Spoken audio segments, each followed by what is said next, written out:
Bapak-bapak dan ibu-ibu, saudara-saudaraku, para jamaah Masjid Cokro Kusuman, rahimakumullah wa hafizahumullah. Semoga Allah Ta'ala selalu melimpahkan rahmat dan perlindungan untuk kita semua. Amin ya rabbal alamin.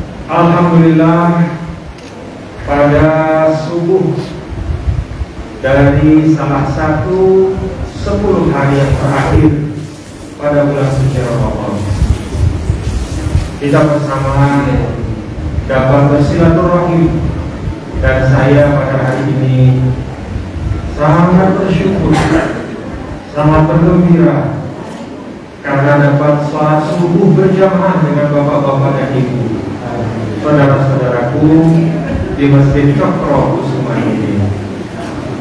Bapak Ibu renungkan ya, kita renungkan bahwa kita yang berasal dari tempat yang berjauhan. Saya datang dari Jakarta, sebelumnya saya dari Lombok. Dari Lombok ke Jakarta, alhamdulillah subuh hari ini saya bersama Bapak Ibu bisa sholat subuh berjamaah di Masjid Cokro Kusuman ini. Ini semua adalah karunia dari Allah Subhanahu wa Ta'ala. Alhamdulillahirabbil alamin. Bapak Ibu, mengisi hidup itu sederhana, seperti apa yang tertulis di mimbar. Bapak Ibu bisa baca kan yang ditulis dia? Apa tulisannya? Yang di mimbar.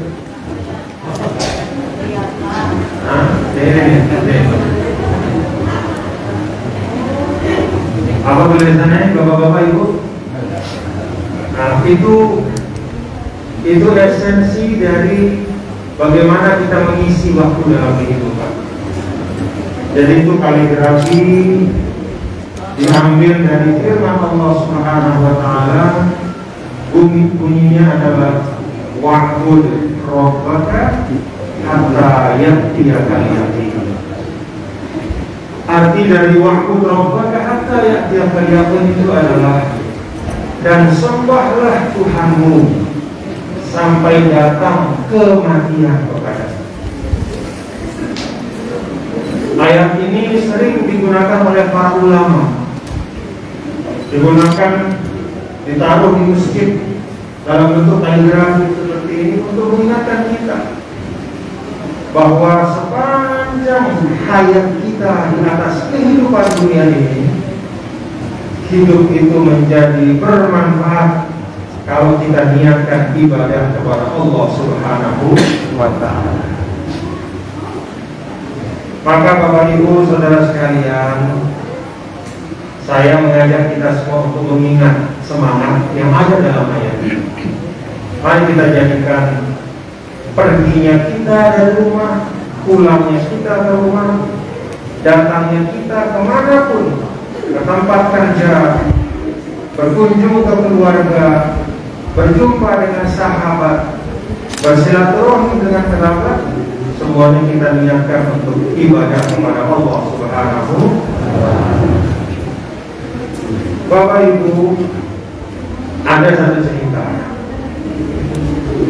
cerita yang sering kita dengar dari guru-guru kita. Ada orang yang sangat bijaksana, yang saking bijaksananya sampai namanya dan kisahnya dimuat di dalam Al-Quran sebagai pelajaran. Namanya Luqman, digelari dengan Al-Hakim, artinya yang sangat bijaksana. Suatu hari anak dari Luqman bertanya kepada ayahnya, "Pak, saya mau belajar tentang kehidupan. Bagaimana agar hati saya selalu merasa tenang?" Luqman kemudian menggandeng anaknya keluar dari rumah, lalu kemudian mengambil keledai yang mereka miliki. Begitu keluar membawa keledai, Luqman naik ke atas keledai, lalu mengatakan kepada anaknya, "Nah, yuk kita pergi ke pasar."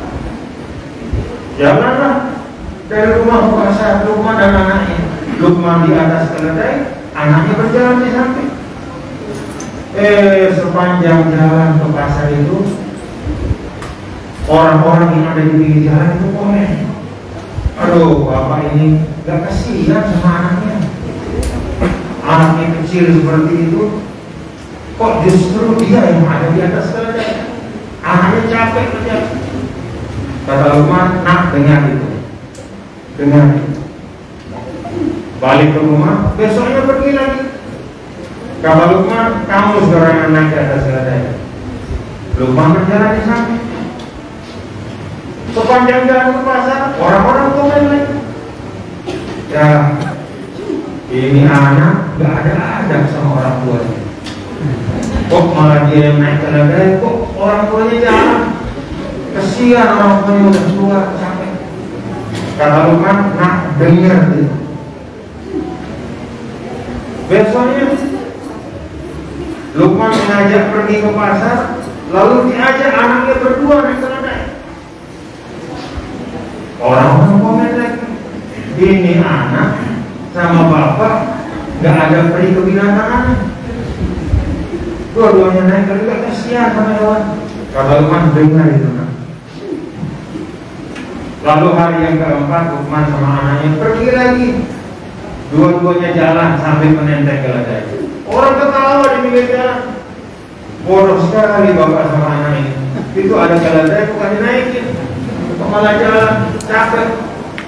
Kata Luqman, "Dengar itu, nak." Begitu pulang ke rumah, apa kata Luqman kepada anaknya? 4 hari saya bawa kamu, anakku, keluar dari rumah ke pasar.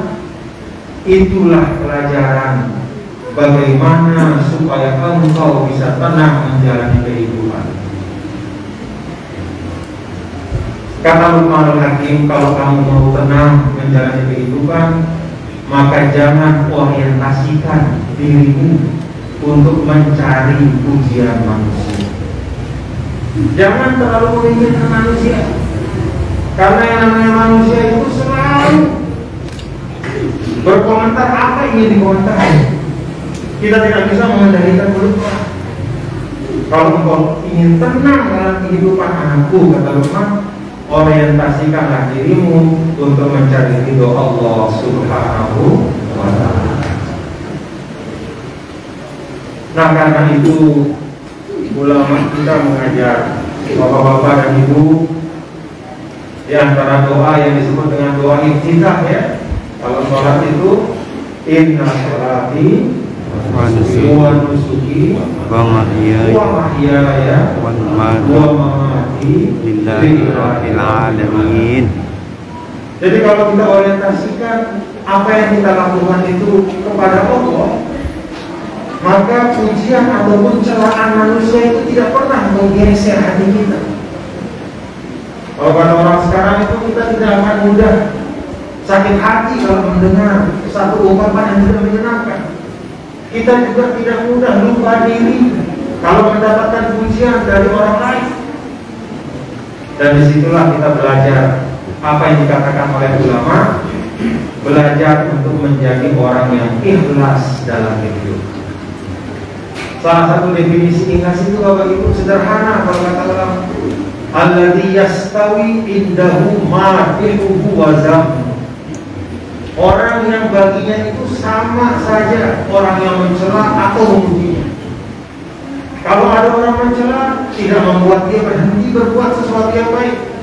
Kalau ada orang yang memuji, tidak membuat dia justru lupa diri. Biasa saja.